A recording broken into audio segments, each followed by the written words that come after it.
તો મિત્રો સ્વાગત છે તમારું આજની સોના ચાંદીના ભાવની ખાસ શોર્ટ અપડેટમાં। આજે આપણે વાત કરશું સોના ચાંદીના ભાવમાં આગળના દિવસોમાં કયા કયા પરિબળો છે જે અસર કરી શકે, જીઓપોલિટિકલ ટેન્શન અને તેની સાથે ઇકોનોમિક પરિબળો શું કહી રહ્યા છે, અને તેની સાથે જ આજના સોના ચાંદીના ભાવ અને સોના અને ચાંદીના ભાવના ચાર્ટનું એનાલિસિસ કરશું। શોર્ટ ટર્મ અને લોંગ ટર્મ માટે ચાર્ટ શું કહી રહ્યા છે। તો આજે ખૂબ જ અગત્યનો વિડીયો, શોર્ટ વિડીયો। પહેલાં જ નવા મિત્રો હોય તેઓ ખાસ ચેનલ સબસ્ક્રાઈબ કરવાનું, ફેસબુકના મિત્રો પેજ ફોલો કરવાનું ભૂલશો નહીં।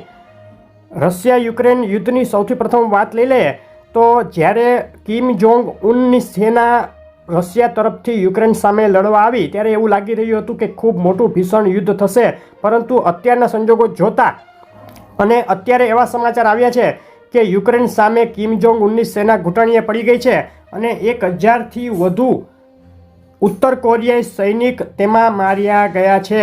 આ ઘટના, આ સમાચાર પુતિન માટે ખૂબ જ ખરાબ સમાચાર કહી શકાય, કારણ કે રશિયાને એમ હતું કે આ સેના આવતાની સાથે તેની તાકાત વધી જશે, પરંતુ ઉલટું થયું છે। અત્યારે બની શકે કે કિમ જોંગ ઉન તેનો ફેસલો પાછો લઈ લે અને તેની સેનાને પાછી બોલાવી લે। રશિયા યુક્રેન યુદ્ધમાં સમાધાન, યુદ્ધ વિરામ થવા તરફ આ એક અગત્યનું પગલું રહી શકે। આજે પછડાટ પુતિનને મળી છે, તેને લઈને સમાધાનના ટેબલ ઉપર પુતિન આવે તેવું નિવેદન પણ તેણે આપી દીધું છે। તો આગામી દિવસોમાં રશિયા યુક્રેન યુદ્ધમાં સમાધાન થવાની શક્યતાઓ વધી રહી છે તેમ કહી શકાય। આ બાજુ ઇઝરાયલ અને પેલેસ્ટાઇન વચ્ચેના યુદ્ધમાં પણ સમાધાનની, યુદ્ધ વિરામની કોશિશો વચ્ચે જબરદસ્ત હુમલા ઇઝરાયલ દ્વારા થઈ રહ્યા છે। આજે ગાઝામાં એક હોસ્પિટલને આગ લાગી ગઈ અને ખૂબ મોટું નુકસાન થયું, ને આ આગ ઇઝરાયેલી સૈનિકોએ લગાડી હોવાના સમાચાર મળ્યા છે। ટૂંકમાં યુદ્ધ વિરામ થતાં પહેલાં બને તેટલા વધુ હુમલાઓ ઇઝરાયલ કરવા ઈચ્છે છે કે જેથી વધુમાં વધુ નુકસાન પેલેસ્ટાઇનને પહોંચાડી શકાય, પરંતુ આગામી દિવસોમાં આ યુદ્ધમાં પણ યુદ્ધ વિરામ થાય તેવી સંભાવનાઓ પ્રબળ બની રહી છે। અને આપણે જાણીએ છીએ તેમ રશિયા યુક્રેન અને ઇઝરાયલ પેલેસ્ટાઇન યુદ્ધમાં જો યુદ્ધ વિરામ થશે તો તેની સોના ચાંદીના ભાવ ઉપર નેગેટિવ અસર, એટલે કે સોના ચાંદીના ભાવમાં આપણને એક ઘટાડાનો લાભ મળી શકે। જોવાનું રહેશે કે આગળ આ યુદ્ધ વિરામ ક્યારે થાય છે। ત્રીજા અગત્યના સમાચાર છે ફેડરલ રિઝર્વમાંથી, એટલે કે અમેરિકન ઇકોનોમિક જે કાંઈ સ્થિતિઓ છે સોનાના ભાવ ઉપર સૌથી વધુ અસર કરતી હોય છે, તો ત્યાંથી આવી રહ્યા છે। 2025માં ફેડ શું કરશે? અગાઉથી ફેડ દ્વારા એવું એલાન કરવામાં આવ્યું છે કે 2025માં અમે ફક્ત 2 વાર જ વ્યાજદર ઘટાડશું, ને તે પણ ખાલી 0.25% જ ઘટાડશું, જેને લઈને સોનાના ભાવમાં એક ઘટાડો જોવા મળ્યો હતો।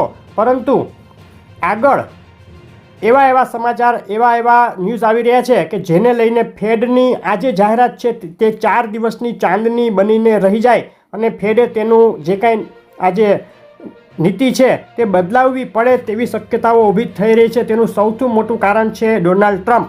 ડોનાલ્ડ ટ્રમ્પ જાન્યુઆરી મહિનાની 20-22 તારીખે અમેરિકાના રાષ્ટ્રપતિ પદે શપથ લેવા જઈ રહ્યા છે, અને તે પહેલાં અનેક નિવેદનો કર્યા છે। ડોનાલ્ડ ટ્રમ્પે એક મહત્ત્વનું નિવેદન હતું કે તે ત્યાં અમેરિકામાં જે કાંઈ ચીજો ઇમ્પોર્ટ થઈ રહી છે, એટલે કે એક્સપોર્ટ કરી રહ્યા છે બહારના દેશો, ભારત, ચીન, રશિયા સહિતના દેશો, તેની ઉપર ટેરિફ લગાડશે, એટલે કે ઇમ્પોર્ટ ડ્યુટી લગાડશે અને ઊંચો ટેરિફ લગાડશે। જો આવું કાંઈ ડોનાલ્ડ ટ્રમ્પ કરે તો તેને લઈને અમેરિકામાં ઇન્ફ્લેશન વધી શકે, ફુગાવો વધી શકે, જે ફેડની જે વ્યાજદરો ઘટાડવાની નીતિ છે તેને ઉલટી પાડી શકે, વ્યાજદરો વધારવાની પરિસ્થિતિ આવી જાય તેવી શક્યતાઓ ઊભી થઈ શકે। તો અત્યારે ફેડ માટે આગામી દિવસો કપરા ચઢાણ આવી શકે, તેની નીતિઓ બદલાવવી પડે તેવી સ્થિતિ ઊભી થાય। આ સમાચાર પણ સોના ચાંદીના ભાવ ઉપર મોટી અસર કરવા જઈ રહ્યા છે।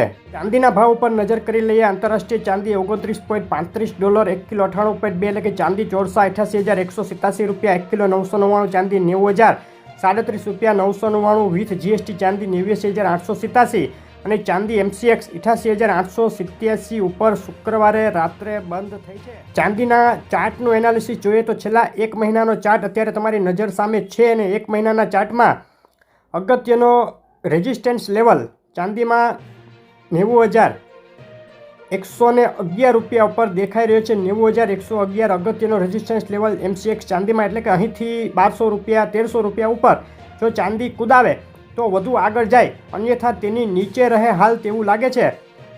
અને નીચામાં ચાંદીમાં જે સપોર્ટ લેવલ છે 86,377 ઉપર ચાંદીમાં અગત્યનો સપોર્ટ લેવલ છે. એટલે કે અહીંથી ટ્રેન્ડ મુજબ ચાંદી નીચે 86,370 સુધી જઈ શકે. જો 86,370 તૂટે તો ચાંદી વધુ ઝડપથી નીચે જઈને 85,000નો લો પણ બનાવી શકે. પરંતુ અત્યારે આ 90,111 અને 86,377ના લેવલ વચ્ચે ચાંદી આવતા અઠવાડિયે અથડાય તેવું લાગે છે. 90,111 વટાવતા ચાંદી વધુ આગળ વધી અને જે આ ચાર્ટ પેટર્ન છે તેમાં જે નેક્સ્ટ સપોર્ટ દેખાઈ રહ્યો છે તે 91,889 ઉપર દેખાઈ રહ્યો છે. 91,889 સુધી જઈ શકે છે. ટૂંકમાં ચાંદી જે નાતાલની રજાઓ ચાલી રહી છે અમેરિકામાં, યુરોપમાં, તેને લઈને એક સીમિત રેન્જમાં આગામી દિવસોમાં અથડાઈ શકે. જેમ જેમ ટ્રમ્પની અમેરિકામાં શપથવિધિ નજીક આવતી જશે તેમ તેમ સોનાની પાછળ ચાંદીમાં પણ મૂવમેન્ટ આવતી દેખાશે. સોનાના ભાવ પર નજર કરીએ તો આંતરરાષ્ટ્રીય સોનું $2,621 ઉપર સ્થિર થયું છે. પાછલા અઠવાડિયામાં સોનામાં ખૂબ જ પાતળી વધઘટ જોવા મળી છે. $2,615-20થી $2,635-38 સુધીની મૂવમેન્ટ જોવા મળી છે. છેલ્લે શુક્રવારે સોનું ઘટી અને $2,621 આંતરરાષ્ટ્રીય અને ભારતીય બજારમાં 78,884 રૂપિયા બંધ થયું છે. ગુજરાતના શહેરોમાં સોનાનો ભાવ 78,900થી 79,000 સુધી અલગ અલગ શહેરોમાં જોવા મળ્યો છે. જે બિલવાળું સોનું છે તે પણ લગભગ આ ભાવમાં જ વેચાઈ રહ્યું છે. ટૂંકમાં બિલ વગરના સોનામાં પ્રીમિયમ ચાલી રહ્યું છે તેમ કહી શકીએ. સોનાના ભાવના ચાર્ટ ઉપર નજર કરીએ. છેલ્લા એક મહિનાનો સોનાના ભાવનો MCXનો ચાર્ટ અત્યારે તમે જોઈ રહ્યા છો. 75,536 ઉપર MCX સોનું બંધ થયું છે. અને ચાર્ટ ઉપર આપણે સપોર્ટ અને રેઝિસ્ટન્સની વાત કરીએ તો જે શોર્ટ ટર્મના સપોર્ટ અને રેઝિસ્ટન્સ છે તે મુજબ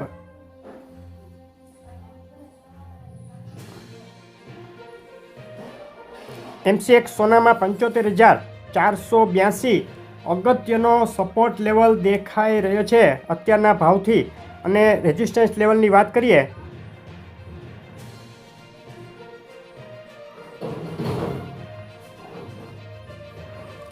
$77,242 અગત્યનો રેઝિસ્ટન્સ લેવલ સોનામાં છે.